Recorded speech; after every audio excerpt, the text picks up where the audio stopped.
En la Biblia encontramos relatos fascinantes que muchas veces van más allá de lo que se ve a simple vista. Uno de esos relatos es el encuentro que tiene Jesús con un hombre poseído por demonios en la región de los Gadarenos. Pero, ¿qué significado oculto puede tener este relato? No lo sé, tú dime. Pues hoy platicamos al respecto.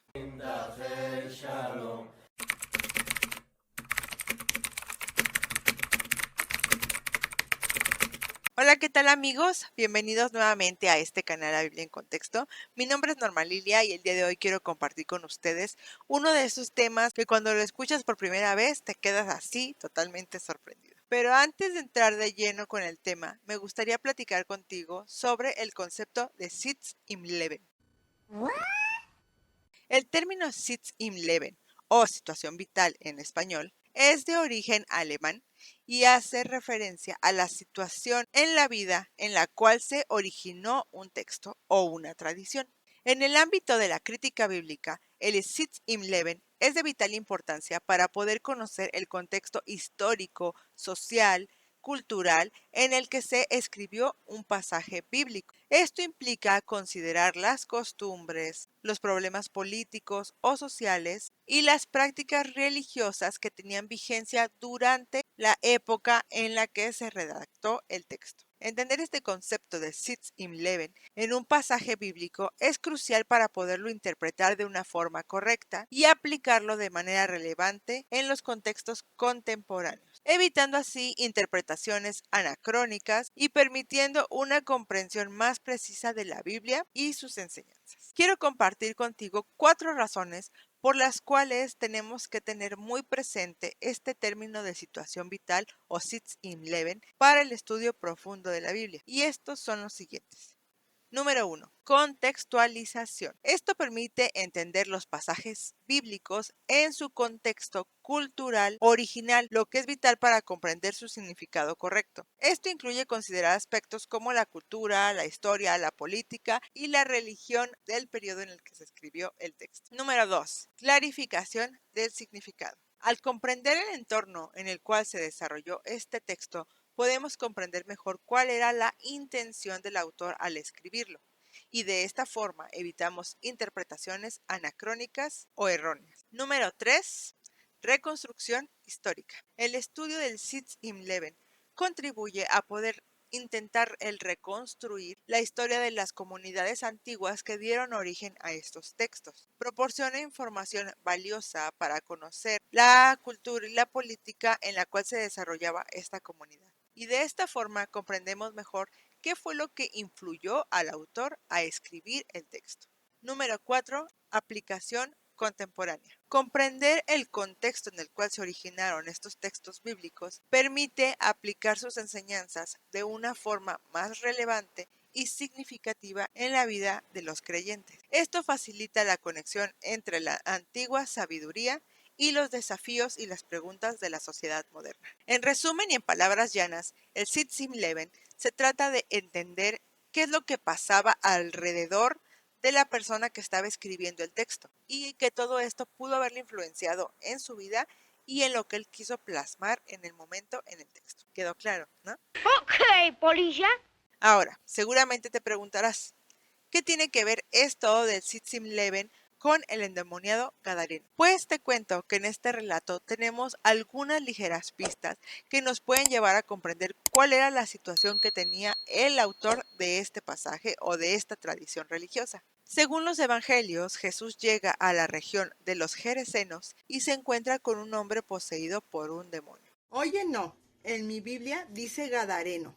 Lo curioso es que en nuestras Biblias, en los evangelios de Marcos y Lucas, traducen Gadareno por una palabra que en el texto griego dice Geresenon, es decir, un habitante de Gerasa. Desde allí podemos ya empezar a detectar unas pequeñas cositas, y es que el trasfondo geográfico de esa región nos presenta ciertas inconsistencias que nos lleva a cuestionar el relato en sí. Gerasa era una ciudad importante de la antigua Judea. Se sitúa a una distancia considerable del mar de Galilea. Sin embargo, los relatos evangélicos la ubican en la misma región del encuentro de Jesús con el hombre poseído. Los estudios arqueológicos muestran que no había un lago que se secara con el tiempo en esa región. Los análisis de los suelos indican que había asentamientos humanos, pero no hay evidencia de sedimentación causada por algún lago importante. La actividad humana se centraba en el río que cruzaba la región, ya que era la única fuente de agua disponible. Los estudios geológicos sugieren que la falla del Mar Muerto afectó la geografía local, por lo cual, de acuerdo a estos hallazgos arqueológicos, es muy improbable que estos cerdos pudieran haber corrido 50 kilómetros hasta despeñarse en el mar, como lo describe el relato. Pues claro, pues ni que fueran maratonistas. Este error geográfico podría tener alguna intención teológica y literaria, simbolizando la lucha contra la ocupación romana. Cuando Jesús confronta a este hombre endemoniado, leemos lo siguiente en el Evangelio de Marcos, capítulo 5, versículo 9. Y le preguntó: ¿cuál es tu nombre? Y le dijo: Legión es mi nombre, porque somos muchos.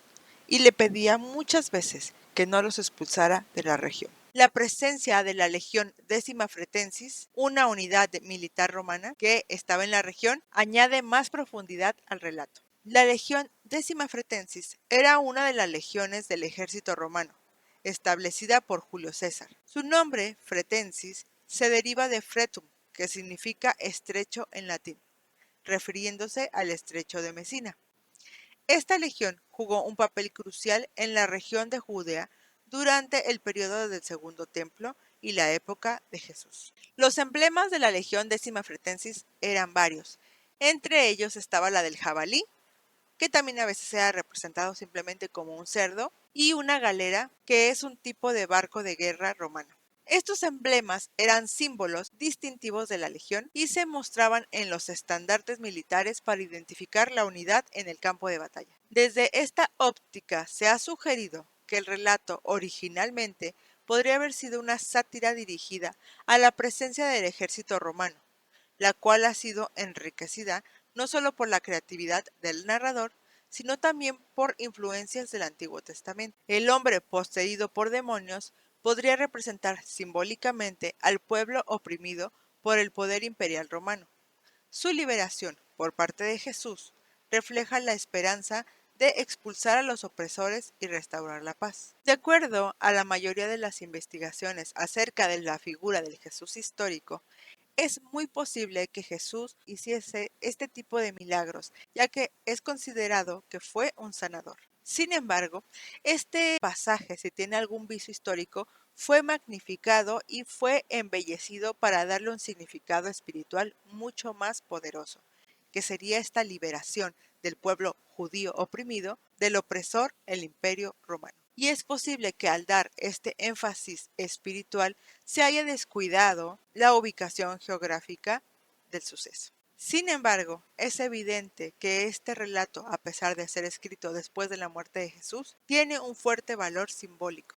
Es decir, que Jesús de Nazaret bien pudo haber realizado algunos exorcismos en su vida cotidiana, ya que él era un taumaturgo, como lo llaman en la academia. Sin embargo, cuando se empezó a contar este tipo de tradición oral acerca de él y después al ponerse por escrito, estos relatos, al quererles dar una carga simbólica y espiritual mucho más potente, fueron posiblemente adornados y o exagerados.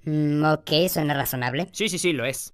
No nos olvidemos que para estos judíos cristianos que escribían estos textos, o los protocristianos que estaban escribiendo y transmitiendo estos textos sobre Jesús, para ellos Jesús era el Mesías. Al final de cuentas, era el que los iba a liberar de esa opresión. Sin embargo, es importante destacar que todas estas interpretaciones son especulativas, ya que no hay evidencia directa que ligue los textos y los relatos sobre el endemoniado gadareno con una conexión explícita con la Legión Décima Fretensis. Además de que la identificación precisa de la ubicación geográfica donde se desarrolla el relato también está sujeta a debate, lo que agrega complejidad a la interpretación que busque relacionar los eventos con relatos históricos y específicos y los una a la Legión Décima Fretensis.